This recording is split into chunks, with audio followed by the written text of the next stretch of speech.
Diabolical defending. Extraordinary match then. Barcelona 4, Atletico Madrid 4. As I mentioned, the second leg will be at the start of April. And let's just start with this game overall, Craig. We went in with low expectations. You did. So did Atleti by the look of it after 10 minutes. But incredible. This was a tie. It was then not a tie. Because Atleti take the lead, and then Barcelona dominate, and it's over, and it's probably going to be 5. They took their foot off the gas a little bit and got lazy and got a little bit, caught out. And we've seen that a lot of times from them. I mean, you're a home side, you've lost 4 goals. That's kind of telling you something there. But it then became a tie again, out of nothing, because they get sloppy. Lewandowski should have finished that off, by the way. All he has to do is get a strong contact on it. But they get sloppy. Atleti make substitutions, which we see all the time, players coming on and making a difference. So all of a sudden, the sort of game changes a little bit. That's when, as a Barca player and as a Barca coach, the message has to be, right, they are going to throw the kitchen sink at us for the last 15 or 20 minutes or whatever it is. We need to be cute here and we'll pick them off again. But they're not. They just keep doing the same things, Barca. Their football is great. But they just keep chucking people forward. They lost. The second goal was because the fullback gave it away on the right-hand side and the fullback was pushed up Baldi on the other side. And the fourth goal comes about because the fullback's trying to push up again and gets done, Jules Koundé, with a ball over the top. That defending from a French international is beyond me. If I'm watching somebody going to play some sort of ball over the top, and I have a player here I'm marking, I am not sprinting that way. I'm not. Right? We talk about Trent Alexander-Arnold at Liverpool.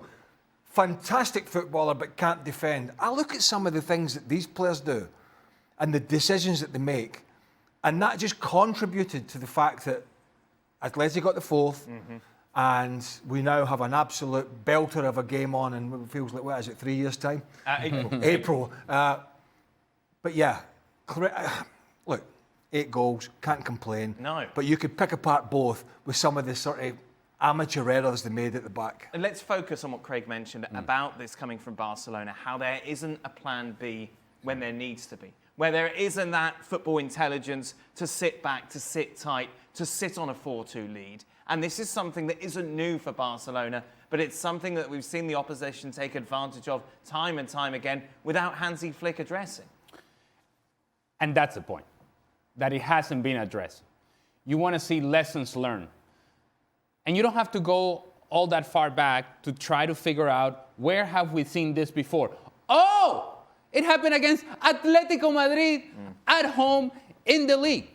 Essentially the same, wherein you're in full control and somehow you let it go. Not only do you let it go, but you allow a late goal. In that sense, or in that match, it was Sorloth for the win. In this game, it was Sorloth for the draw.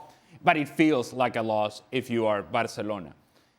And that same sequence that we saw back in December is the same sort of sequence that we see today. A team that doesn't quite know how to control matches late and how to read what the game is calling for. Once you give up the 3rd goal, and now it's 4-3, and now it's getting a little nervous, there is no need, whether that's Hansi Flick or the players unable to recognize it on the field, there is no need for you to continue to push this line up the field that all it does is open up spaces for late runs coming from deep from Atletico Madrid. Over the top, all of a sudden, there's 3 Atleti players who could probably take a shot at goal. Sorloth in the end puts it in. So it's fantastic to watch. Whether that's going to be good enough at the end of the season to get them a major trophy defending like that. I mean, they'll say, well, we beat Real Madrid twice. We beat them at the Bernabeu and blah, blah, blah. But we know deep down that was because Real Madrid were very amateurish in trying to break that offside line. Had they been smart with their timing, that game could have been over at half-time. So it seems to me that Hansi Flick is going to do this come what may. But I think the deeper they go in the bigger competitions like this, like the Champions League, I think teams are going to pick it apart. But the frustrating part for a Barcelona fan has to be the fact that you can still be this attacking team with this group of attacking players. You can still be productive in the final third. You can still have the 1v1 situations with Lamine Yamal. You can have the movement of the ball by Rafinha. You can have the goals from Lewandowski. You can have the brilliance of Pedri, who was outstanding today, as he was outstanding in the match back in December against this very same team. You can have all of those things without sacrificing a sense of defensive structure and discipline. And so I think both things can be true, that you can still be this attacking team that we're talking about and that we see and that are entertaining, and you can still have a sense of defending and what your defensive position, starting position needs to be in order to read the danger, cut out the danger, and not get in a track meet with every team that you play against. That is the risk that I don't think is worth taking, and I've been saying that all along this season, but especially late in a match. See, I know that this can be your philosophy that, okay, we're going to get up high. But with 2 minutes to go, you're winning 4-3. Hey, maybe we just sit here behind the ball. We've done enough attacking. Now let's just be disciplined. I cannot imagine that Hansi Flick is sitting on the sidelines. High line, forward, get up. If you're just trying to see a game out. And if that's what he's asking his players to do, it's irresponsible. Well, it's a method that Alexander Sorloth loves. Let's be honest, have scored the winner in La Liga, the equaliser here tonight. He spoke to Gemma after the game. So I saw you coming here. You cannot stop smiling. I guess it's another time, 93 minutes, you managed to score an amazing goal. Yeah, I have such a good feeling playing in Barcelona. I think this is the 4th or 5th game I score against Barcelona here in Barcelona. So just an amazing feeling. Even when I woke up this morning, I just knew I was going to score. So it's a good feeling. What a crazy game. I don't know how I was living the first half in the bench, seeing your team do the impossible, 2 goals in 5 minutes, and then the coming out of the bench and managing to do that. How would you describe this game? It's a roller coaster. We go up to 0, then they score 4 goals and it's 4-2, and then of course it's going to be tough, but we know Barcelona, they play in a way that they leave a lot of space, so we know that we have possibility to score every single time, and yeah, we have really good players who enter the pitch. Samu Lino was fantastic, Correa was fantastic, so yeah, we have a lot of quality in the team to score goals. Was the memory of that last-minute goal as well in La Liga so fresh that you were thinking, I can do this again? It's just about movement. I think I was watching on the bench the same like I did last time, watching where the space is, and normally it's on the opposite side of the defense because they focus a lot on the ball, and that's what I'm trying to do, and also to be smart. We practice a lot to play long balls to the wings because they try to play the offside trap, and then it's all about being in front of the goal and be ready to put it in.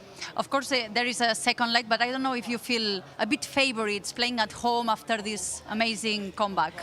We have to stay humble, like we said the whole season. We have to work hard. It's not us to concede 4 goals, so I think we're going to be irritated. We did that today, so we have to be even better closing them down than we was here. But yeah, we have a good feeling. I think a draw here is a good result. You have a crazy calendar in front of you, 2 games against Real Madrid, Barcelona game, 2 La Liga games. How do you see the locker room, the physicality, the mentality? No, I think it's really good. We train well, we play well, we don't have many injuries, knock on wood, so we are in a good position, and this is why we play football, to play in the big games, and it's going to be exciting for us and for the fans as well. Thank you as a spectator. It was an amazing game to watch. Bye-bye. Thank you. He loves it against Barcelona. Even when he was at Villarreal, he would score as well against Barca. That was even later than the games that we saw, 99th minute. What stood out there is that they're like, right, we know where we can take advantage of this high line from Barcelona.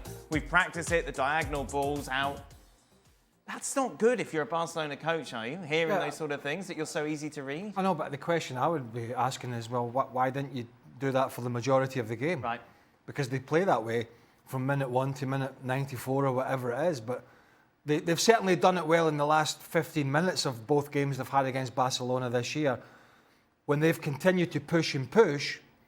And I think when Barca go and look at the video and analyse this game again, and think about the trip to the Metropolitana, surely, and other games, surely they have to say, listen, we need to look at the final third, the last third of games, and how we can make if we're not chasing it, that is, as Ali said, how can we make it tighter? How can we improve in closing down a game? How can we take the impetus away from the other team? And I'm 100% sure in that Sorloth goal, if they'd have dropped off when that ball was about to have been played, they probably wouldn't have scored. They'd just have dropped off and given themselves a bit of time for some of the midfield players to come back and help. But they did not. And other teams are seeing this. And better teams in Atleti, going forward, will see this. And that's why it's amazing that Bayern Munich and Real Madrid in their games against Barca did not take advantage of it. But it's patently simple playing against them. If you get good runners from deeper position and balls over the top, you will get in and you will get chances. And they'll either learn from their mistakes or they won't win anything this season. Let's get some reaction now, shall we, from the Barcelona camp. Gemma caught up with Frenkie de Jong. Yes, with Frenkie de Jong. How are you after this roller coaster of a game and getting out with a draw eventually? No, disappointed about the draw, because if you're leading 4 to 10 minutes before the end of the game, if it ends in a draw, of course you're disappointed. But I think we can also be happy the way we played for 75 minutes, except the first 10 and the last 10 maybe. 70 then actually. But we should learn from this, take this to the next games, and then hopefully we'll do better. What happened at the very beginning of this game? There was a lack of concentration. What happened, you think? I don't know if it's a lack of concentration. That's what people always say when you concede 2 early goals. I think the corner, they make a good corner, they started good. After that we make a mistake, they score a goal. It's also, if you play against a top team, every mistake, it can cost you, and that's what happens. That's what happened the first 10 minutes. But the mentality of the team was strong, and you managed to play really well and to get this. No, I think we played a great game actually, except for the first and last 10 minutes. But besides that, it was really good. Now we have to make sure that we will do it for the full 90 minutes plus extra time. How are you? Because we see you ice in the leg. I'm okay. It's just a knock from the game. This happens almost every game, and I'm okay. How would you define the mentality of the team? Because the calendar is crazy now. How do you think we are? We are good. The mentality is good. We're looking forward to it. There's a lot of games, but that's what we want. We want to be in every competition, so we're looking forward to it. We're excited, and that's it. And just the last question, the double that you make with Pedri, it's amazing. You have such a good connection. Yeah, I think Pedri is a great player, and it's easy to play with him. So that's it. Okay, thank you and recover. Thank you. It seems like a happy chat. Well, we were getting all ready to wax lyrical about Pedri, but the defence has completely taken up all our time on this. Just quick last words. Who's going through?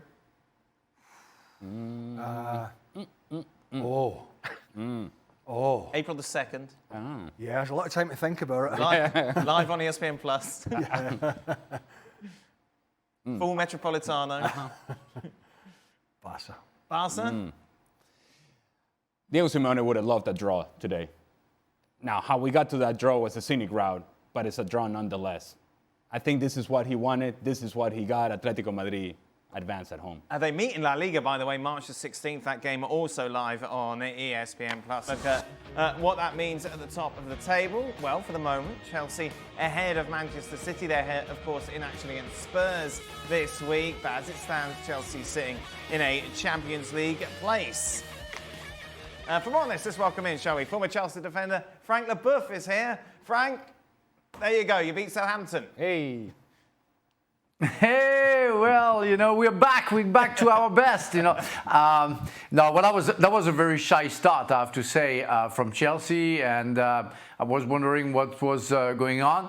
But after, you have to say that the Saints are so poor. I mean, they made so many mistakes. I mean, just to say the fourth goal, you have Manning trying to shoot from a position that he's not in control of the ball. Then he loses the ball, and instead of dropping back and, you know, maybe slowing down the counter-attack, he goes for it, 3 against 1.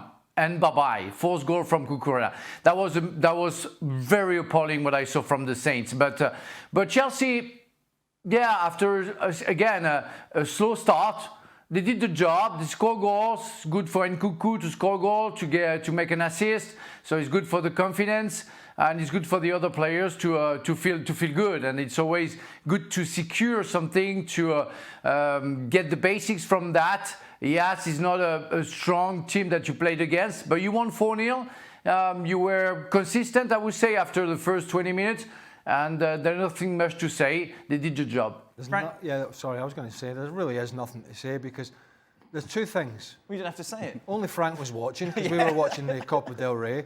And two, it was the biggest foregone conclusion ever, even though Chelsea have been struggling lately, that you don't learn anything. Yeah. You don't learn anything beating this Southampton side. That's how bad they are. So I want one last thing to Frank. But there's nothing to talk about. Well, that's not for you to decide. I've decided. Frank, obviously this was a great opportunity, and he had opportunities for Cole Palmer to put some of this poor form behind him in today's tie. Do we read anything into the fact that obviously he had those two big chances that you feel he would have scored easily at the start of the season? Well, he's been such an important player, scoring goals after goals, being one of the best players in the world, that it's a normal situation. At some point, you will go back to, some clumsiness, I would say, for a player like that. But I trust Cole Palmer to feel better very soon because he's going to score a goal. He was quite, again, clumsy, maybe unfortunate. I think on the chance, Ramsdale made a great save. He's going to go back to his best. I mean, he's not going to lose his football. I'm sure that Mohamed Salah felt it, Ronaldo felt it, even Messi felt that it's hard to score a goal for like 4, 5, 6 games, whatever it can be. But that player has so much talent, so much tools in his skill that he's going to come back to his best and is going to do well for Chelsea. That's for sure. Okay. Just because you wanted to shoehorn the graphic in, wasn't it? No, look, I could have moved on then, but you have to chip in. I was moving on. Let's go to Selhurst He's Park. lost his sparkle, right? It's not difficult to find out. But you don't need to contribute. It's fine. But you've got to Frank to ask, what's happened to we're Cole Palmer? moving on now. He's What does that all mean for the race to finish in the... Remember, it looks like it's going to be top 5 for the Champions League. Nottingham Forest odds on, as are Chelsea and Manchester City. We see Villa dropped to 10th now, although the points gap is still only 2 compared to Manchester City, who do have that game in hand. Race for the top 5, Craig. That's what we're all about now. Yeah, I mean, it could go down to 10th if you're getting yourself excited about it. Yeah, exactly. Exactly. Let's do that. Let's get excited. But I suppose one of the big stories could be, is there any way City could drop out of it? Right. Do you know what I'm saying? Because they're not going to, clearly not going to win the Champions League to get back in.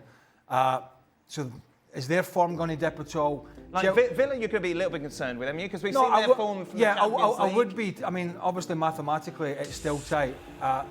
Some of the teams' forms that have been a little bit iffy recently. Yeah. I would say Fulham and Villa. Brighton, I think, had their little spell. They went up to Nottingham Forest, got pummeled, but they look as if they've got themselves together again. And Bournemouth have had a couple of iffy results. They were down to 10 men. They lost to Wolves. They've lost again to Brighton here. What I would say, even Newcastle, all these sides can throw in a performance and a defeat that goes, where'd that come from? Absolutely. Like Newcastle. Yeah. Any of these teams can Aston Villa, classic case. And one thing I didn't get with Villa, they brought Rashford in, they brought Asensio in. Both those guys have made a big impact. Asensio got 2 against Chelsea a few days ago. Rashford started against Liverpool, looked sharp. He came off the bench against Chelsea, looked sharp. They go to Palace and he puts those 2 on the bench. I mean, this rotation thing, when guys are coming, I mean, Marco Asensio needs games. Marcus Rashford needs games, needs sharpness. So I don't know if some of the managers are just trying to get a little bit over cute and over clever with it, but I didn't understand that from a Villa perspective. But it's going to be tight. Yeah, it is really going to be tight, isn't it, Ali? It's kind of the best of the bad bunch. As Craig says, you can't see anyone going on a big winning run, right. But you can see people shoot themselves in the foot, left, right, and centre in this race. And so the big team in that whole group, the outstanding team, or standout, not outstanding, standout team would be Manchester City. If you look at that list of teams, the way that we have seen Manchester City perform this season, if we're very honest about their level of play, they're not necessarily favorites playing against any of this team. And not just take the name away. Just Look at the performances of Manchester City and tell me that that team is significantly better than all of these guys. No, they could win against this team just the same way that they could lose. And that, I think, is the point that you were making, that anybody in this list that gets hot and gets on a run is going to secure a top 5 finish. Manchester City could get hot and maybe secure that, but they could go in the other direction. And it's not out of the realm of possibility that it goes the wrong way for Manchester City, given what we have seen from them. Where are Chelsea in that conversation, Frank? It'd be great if they played Southampton every week. yeah. I don't know what's going to happen, guys, with those teams, because you know what? What I feel from all those teams is the inconsistency of them and the result that they get from the game that they have. You know, the thing is that Arsenal and Liverpool are above because they were less inconsistent than those other teams. But it's an open fight against all those teams, and Chelsea, yes, can finish in the first 5. Like any other. I give more chance to Chelsea because they had a good run. They were capable of having a good run, but we don't know where they go. And it's the same thing with Newcastle. I put Newcastle in the first 4, but they're capable of losing 4-0 against Manchester City. So we don't know where to go with those teams, and I guess nobody is able to. So let's see. It's going to be open, so it's going to be interesting. That's what we want in football. That's exactly what we want in football, Frank. And of course, more open and interesting ties on Wednesday in the Premier League. Spurs City, United Ipswich, Forest Arsenal, Liverpool Newcastle. What are you looking forward to in particular, Craig? We know you can't watch all those matches at the same time. I'm taking. So which one are you focusing on? I'm taking a break from the Copa del Rey tomorrow. Yes. You? Yeah. I'm in. We'll be here for I'm in. Real Madrid. Which one are you homed in on? Are those 4? Put them up again. Put them up again. Come on. Liverpool, Newcastle. Well, actually, not them all, but you know, Tottenham City. I just feel that one's going to be carnage. Yes, goals. Man United are just been so bad. They managed to scramble a point. I suppose even them all. Yeah. They've all got something. I mean, Arsenal. What is it? I mean, but you can't watch 4 games at the same time, Craig. You get very angry. Well, sometimes I make make exceptions, and I think. Look. You're going to make an exception? Are Arsenal, I'm going to try. Are Arsenal, and you'll not be having the commentary on the Copa del Rey, by the way, I don't care. You can go in another room. Are Arsenal in the last chance saloon, or is that gone? No, they've gone. They're not going to win the league. I don't think so, but I'm just saying, is it kind of... And a win against Forest isn't going to change anything, is it? And what Newcastle are we going to get? The Newcastle-Liverpool game is huge, it's big, it's exciting. But as Frank was, is it Newcastle that pitches up and plays the way they did against Man City? Or is it the one that had that 12-minute spell against Nottingham Forest where they scored, I think, 4 goals? Lots of great games tomorrow. Looking forward to them all. Wow, good. You know, not so much the Sociedad Real Madrid game. I'll just be Premier League tomorrow. Right, okay, but you can do what you want. That's lovely. That's good to know. Thank you. Frank, have you got dance practice? Which one in particular are you looking forward to? I'm definitely going to watch Liverpool against Newcastle because I think it's going to be overwhelming. Everybody's going to try to attack. I like the two forward lines. It's going to be open. It's going to be interesting. And if Liverpool wins, I think we can say it's over. Again. But you never know with the Geordies. It's going to be interesting. You never know with the Geordies. 5 games tomorrow. Going to be a tough one. Just a reminder, we will be live with you tomorrow on ESPN Earn my money FC tomorrow. to take you through everything you need to know from those big matches, including Real Sociedad against Real Madrid. But you can tell that this player pool is given the opportunity. They want to kind of, condense that gap in between the less experienced players and more experienced players. And Emma is searching for the team that she really wants to move into these next big tournaments in a couple of years. Exactly. Well, the U.S. women's national team winning this one 2-1. You can see from the stats they absolutely dominated this game, which would make Emma Hayes very happy. So let's hear from the woman herself after the game. What do you think about just the youth of this team as a whole and where it might be able to go down the road in the next couple of years? Well, the objectives for the camp for us was to deepen the playing pool by giving opportunities to less experienced players in high-pressured situations. So I think we've achieved that by playing everybody in our squad in these first 2 games. The second was to develop a better understanding and application of our blueprint, our way of playing, and that we could close the gap from the players that are the most experienced to the least experienced, developing the technical and tactical application of those things and see where that missing gap is. So as I've already said, in some instances it might mean that some players are ready for now and some are ready for later, but we won't know until we test that out.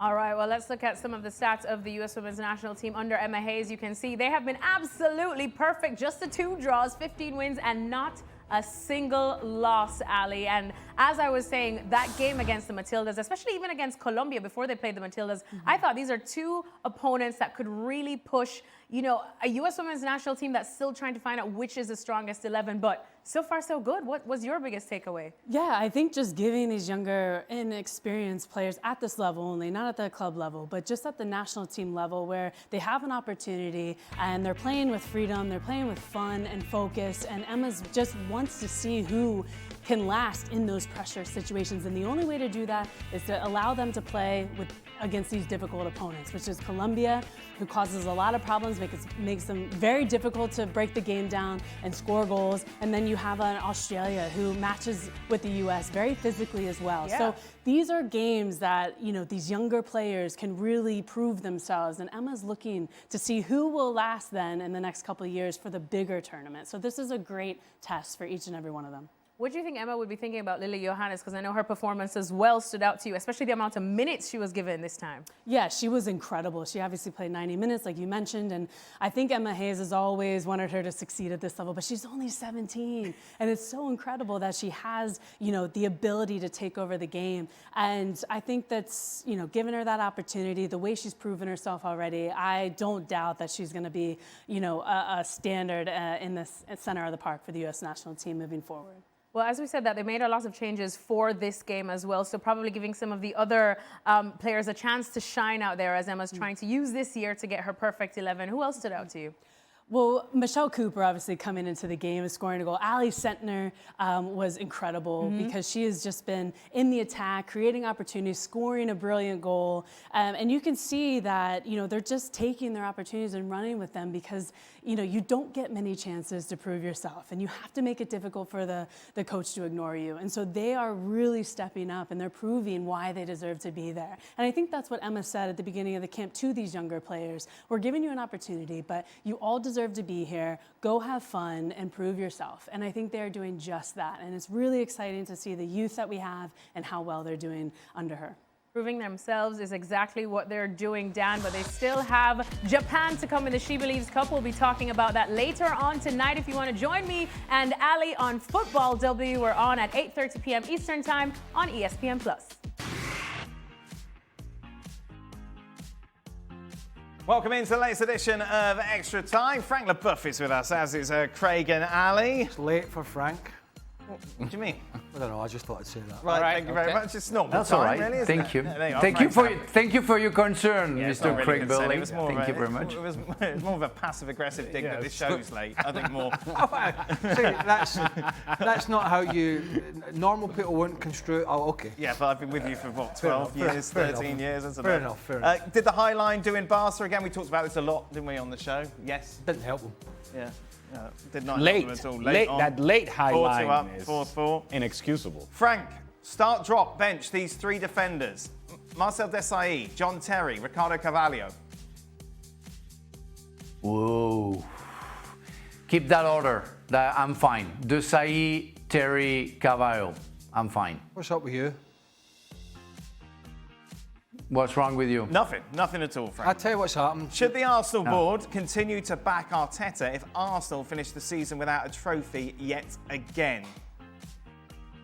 I think Where do we stand on Arteta? I think. Why did you go so far back in your chair there? in Just my frustration? chair went I've got back a feeling by the accident. producer said to you, "We've got an interview coming." No, my back went. We've got some my chair random went interview back. coming My about, chair went about back by accident. about 3.5 days after the game ended. Who is it? Who was it? The Barcelona third team. Get on with the Arteta defender. question. Or it better be freaking Hansi Flick.